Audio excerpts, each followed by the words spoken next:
ఉండాలని కోరుకోవడానికి ఆయన కుటుంబంతో సహా ఆయన తిరుమల తిరుపతి దేవస్థానాన్ని సందర్శించడం, అక్కడ దేవదేవుని యొక్క సందర్శన ప్రార్థనలు అయిన తర్వాత ఆయన అక్కడే ప్రకటించారు అధ్యక్ష, తిరుమల తిరుపతి దేవస్థానం సంబంధించిన ఇవాళ దర్శనం స్వామివారి ఆశీస్సులు తీసుకున్నాం. ఈ రాష్ట్రంలో జరిగేటువంటి అనేక అక్రమాలు అన్యాయాలకి, అలాగే దేవాదాయ శాఖలో తిరుమల దగ్గర నుంచి 5 సంవత్సరాలు జరిగినటువంటి అనేక అక్రమాలకి ఇవాళే వాటిని ప్రక్షాళన చేయడానికి తిరుమల నుంచే నేను ప్రారంభిస్తున్నాననేటువంటి ప్రకటన కూడా ఆయన ఆనాడు మనకి మీడియా ద్వారా పంపడం జరిగింది అధ్యక్ష.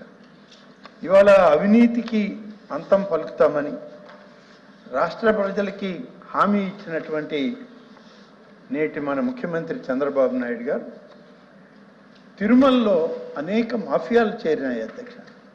వీటన్నిటినీ గమనించారు ఆయన. తిరుమలలో అధ్యక్ష దురదృష్టం ఏంటంటే చాలా పవిత్రమైనటువంటి ఆలయం అధ్యక్ష.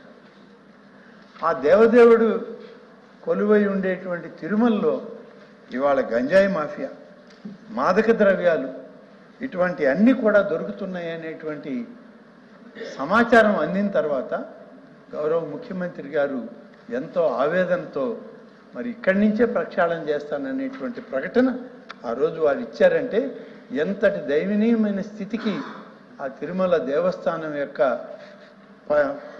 పరిస్థితులు వచ్చాయో మనకు అర్థమవుతుంది అధ్యక్ష.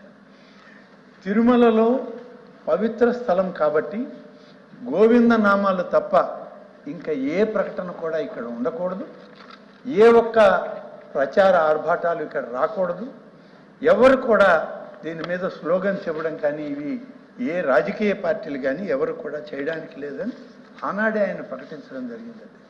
దురదృష్టం అధ్యక్ష, మాకు కూడా తెలుసు, 4 దశాబ్దాలుగా ప్రజా జీవితంలో ఉన్నాం, అనేక సందర్భాల్లో ప్రభుత్వాల్లో మంత్రులుగా ఉన్నాం, ఎమ్మెల్యేలుగా ఉన్నాం. తిరుమలకి వెళ్ళినప్పుడు ఏ రోజు కూడా తిరుమల పవిత్రత పాడయ్యే విధంగా మేము రాజకీయ స్టేట్మెంట్లు మేము ఆ తిరుమలలో ఏనాడు ఇవ్వలేదు. అది అనేక మంది మీడియా ప్రతినిధులు వచ్చి అడుగుతుంటారు, ఆ పార్టీ ఏంటి, ఈ పార్టీ ఏంటి, మీ నాయకుడు, ఆ నాయకుడు, ఎన్నున్నా సరే తిరుమల క్షేత్రంలో మాత్రం రాజకీయ ప్రసంగాలు మేము చెయ్యం, స్టేట్మెంట్లు ఇవ్వమని చెప్పి చాలా ఖచ్చితంగా మేము చెప్తూ వచ్చేవాళ్ళం. అదేవిధంగా మన ముఖ్యమంత్రి శ్రీ చంద్రబాబు నాయుడు గారు కూడా తిరుమల పవిత్రతను కాపాడాలి. మరీ ముఖ్యంగా ఆ దేవదేవుని యొక్క పాదాల చెంత ఉన్న గ్రామంలో ఆయన జననం, ఆయన విద్యాభ్యాసం, ఈరోజు ఈ స్థాయిలో ఆయన నిలబడడానికి ఆ తిరుమల తిరుపతి దేవదేవుని యొక్క ఆశీస్సులు ఉన్నాయి అధ్యక్ష. అందుకని తిరుమలలో రాజకీయ ప్రసంగాలు ఉండకూడదనేది ఇవాళ అందరి యొక్క అభిమతం. కానీ గడిచిన 5 సంవత్సరాలు అనేక సందర్భాల్లో చూసాం అధ్యక్ష, రాజకీయ నాయకుల మీద వాళ్ళు అనేకమైన ప్రకటనలు, వాళ్ళకి నచ్చిన నాయకుల్ని పొగడుకోవడం, వాళ్ళకి కావాల్సిన నినాదాలు, ఆఖరికి అధ్యక్ష వాళ్ళ పార్టీ జెండాలను కూడా కార్లకు కట్టి వాళ్ళు తీసుకుపోతుంటే మరి అక్కడ ఉన్నటువంటి సిబ్బంది, పోలీస్ సిబ్బంది దాన్ని ఆపి జెండాలు తీయమంటే అధికారుల మీద, ఆ పోలీస్ అధికారుల మీద కూడా తిరుగుబాటు చేసి దౌర్జన్యం చేసిన సంఘటనలు తిరుమలలో మనం చూసాం అధ్యక్ష. కాబట్టి అటువంటి పవిత్రమైన స్థలంలో ఇవి ఏనాడు జరగకూడదనేటువంటిది ఇవాళ మా ముఖ్యమంత్రి గారి యొక్క ఆలోచన. దాని ప్రకారమే మేము అక్కడి నుంచి మొదలుపెట్టాం అధ్యక్ష. దీనిలో అధ్యక్ష ఈరోజు దానికి సంబంధించి విజిలెన్స్ అండ్ ఎన్ఫోర్స్మెంట్ వాళ్ళు ఇవాళ మొదలుపెట్టారు అధ్యక్ష. అందరికీ నేను మనవి చేసేది అధ్యక్ష, మన గౌరవ సభ్యులకి తమ ద్వారా ఎక్కడ ఏదైనా సరే అధ్యక్ష, మనం ఒకటి మాత్రం గమనించుకోవాలి అధ్యక్ష, మనం అందరం కూడా ఆత్మసాక్షిగా, మనస్సాక్షిగా ఈ సభలోకి వచ్చేటప్పుడు మనం ప్రమాణం చేసే వచ్చాం అధ్యక్ష. కానీ జరిగేటువంటి కార్యక్రమాల్లో మాత్రం ఈ ఆత్మసాక్షి, మనస్సాక్షిని మరి ముఖ్యంగా తిరుమల తిరుపతి దేవస్థానమే కాదు అధ్యక్ష, అనేక ఆలయాల్లో చాలామంది దీని సంగతి మర్చిపోయి మరి అక్కడ తమ స్వార్థం కోసము, రాజకీయ ప్రాబల్యం కోసము ఈ విధంగా చేయడం అనేటువంటిది చాలా ఇబ్బందికరమైన పరిస్థితులు దేవాదాయ శాఖలో ఇలాంటి పరిస్థితులను చూసిన తర్వాత మేము కూడా కొన్ని నిబంధనలు కొన్ని మార్పులు తీసుకురావడానికి ఇప్పటికే కొంత ప్రయత్నం చేస్తున్నాం అధ్యక్ష.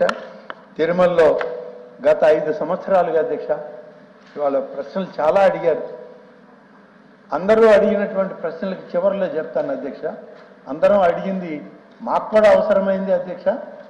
తిరుమల తిరుపతి దేవదేవుని యొక్క దర్శనానికి కావాల్సిన లేఖల గురించి చెప్తాం అధ్యక్ష. దానికి కూడా కానీ ఇవాళ అధ్యక్ష 5 సంవత్సరాలుగా అధ్యక్ష చిన్న పిల్లలకు భక్తులకు ఇవ్వవలసిన పాలు అల్పాహారం కూడా క్యూ లైన్లలో నిలబడి ఉంటే ఇచ్చిన పాపాన పోలేదు అధ్యక్ష.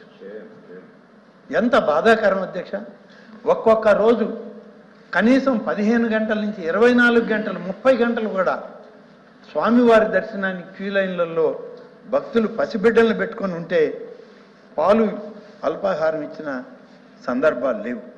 మన ప్రభుత్వం ఈనాడు ముఖ్యమంత్రిగా చంద్రబాబు నాయుడు గారు రాగానే దీన్ని మార్పు చేయండి, క్యూ లైన్లలో ఉన్న పసిబిడ్డలకి పాలు అల్పాహారం సమయం గడిచే కొంది ఎంత సమయంలో ఏ సమయంలో ఏది ఇవ్వాలనో అవన్నీ ఆ క్యూ లైన్లలో ఉన్న భక్తులకి ఆ యొక్క తిరుమల తిరుపతి దేవస్థానం నుంచే అన్నీ కూడా సరఫరా చేయాలని ఆదేశాలు ఇవ్వడం, ఆ ఆదేశాలని వాళ్ళ పాటిస్తూ ఉన్నారు అధ్యక్ష.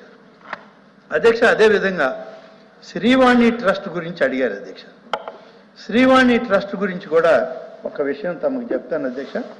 ఈ శ్రీవాణి ట్రస్ట్లో ఇప్పటికీ 1300 కోట్ల రూపాయలు వసూలైంది అధ్యక్ష.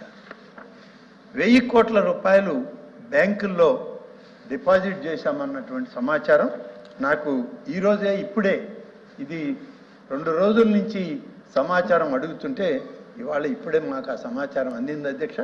ఆ సమాచారాన్ని మీ ద్వారా గౌరవ సభ్యులకు తెలియజేస్తున్నా. ఈ 1300 కోట్లలో 1000 కోట్ల రూపాయలు డిపాజిట్లు పెట్టారు. మిగిలినటువంటి 300 కోట్ల రూపాయలని ఒకే ఒక పనికి 600 కోట్ల రూపాయలకి ఎస్టిమేషన్లు వేసి టెండర్లు పిలిచారు అధ్యక్ష. 300 కోట్లకి 600 కోట్ల టెండర్ ఏందని నేను అడిగితే నాకు వచ్చినటువంటి సమాచారం అధ్యక్ష టీటీడీ అధికారుల దగ్గర నుంచి ఈ సంవత్సరం నుంచి వచ్చే డబ్బు కూడా దానికి ఖర్చు పెట్టడానికి మేము ముందే 600 కోట్ల రూపాయలు ఒకే ఒక వర్క్ మీద ఖర్చు పెట్టడానికి మేము నిర్ణయం తీసుకున్నామనేటువంటిది అంటే ఆనాడు ఉన్నటువంటి బోర్డు అధ్యక్ష, ఆనాడు చైర్మన్ గారు, ఆ బోర్డు, ఆ ఈఓ గారు తీసుకున్న నిర్ణయం అలాంటి నిర్ణయం అధ్యక్ష. 600 కోట్ల రూపాయలతో తిరుపతి గోవిందరాజులు స్వామి సత్రం పునరుద్ధరణ అధ్యక్ష. ఉన్న సత్రాన్ని కొలగొట్టారు.